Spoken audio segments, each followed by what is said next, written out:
இலங்கையின் வரலாற்று காலத்திலிருந்தே அரபியருக்கும் இலங்கைக்கும் தொடர்பு இருந்து வந்துள்ளது. இறைவனால் படைக்கப்பட்ட முதல் மனிதரின் கால்பாதம் இலங்கையில் உள்ள சிவனொளி பாதமலை, ஸ்ரீபாதமலை, பாவா ஆதம் மலை அல்லது பாவாத மலையில் உள்ளதென்ற நம்பிக்கையில் அதனை தரிசிப்பதற்காக உலகளாவிய அரபியர்கள் இந்நாட்டுக்கு வந்து போனார்கள். அதைவிட பலர் வர்த்தக நோக்கில் விஜயம் செய்தார்கள். மேலும் காளித்துறை முகமானது அரபியர்களால் தர்சீத் என அழைக்கப்பட்டு வந்தது.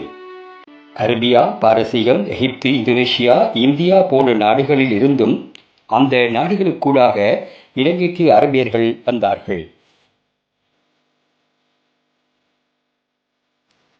இவர்கள் வடமேற்கு மற்றும் மேற்கு கரைகளான சிலாபத்துறை, புத்தளம், கற்பிட்டி போன்ற இலங்கை துறைகளில் வந்திறங்கியுள்ளனர். இவ்வாறு அன்று முத்துச்சிலாபம் என்று அழைக்கப்படும் சிலாபத்துறைக்கு வந்திறங்கி உள்நாட்டுக்கு போகும் பாதையாக அனுராதபுரத்தினை அமைத்துக் கொண்டார்கள்.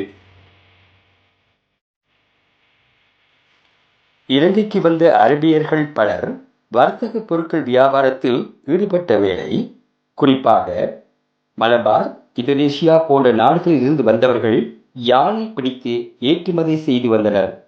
இவர்களுக்கு தேவையான யானைகள் அனுராதபுர பிரதேசத்தில் கிடைத்தது மற்றும் இந்த யானைகளை ஏற்றிச் செல்ல நமாய் என்று அழைக்கப்பட்ட வள்ளங்களை அவர்கள் பயன்படுத்தினார்கள்.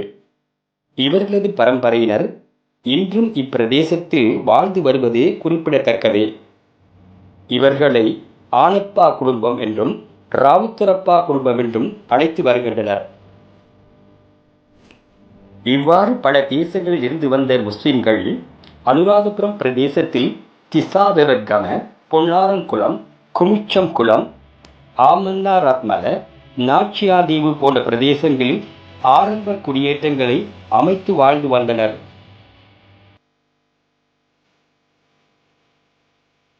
குடியேற்றங்களில் வாழ்ந்து வந்த முஸ்லிம்கள் சிங்கள மன்னர்களுடன் நெருங்கிய தொடர்புகளை கொண்டிருந்தார்கள்.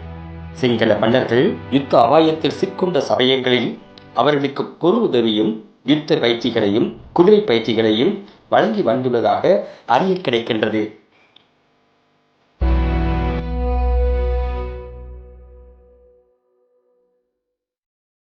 இந்த தகவல் பிடித்திருந்தால் லைக் மற்றும் ஷேர் செய்யவும். மேலும் பல நல்ல தகவல்களை தெரிந்து கொள்ள சப்ஸ்கிரைப் செய்யவும்.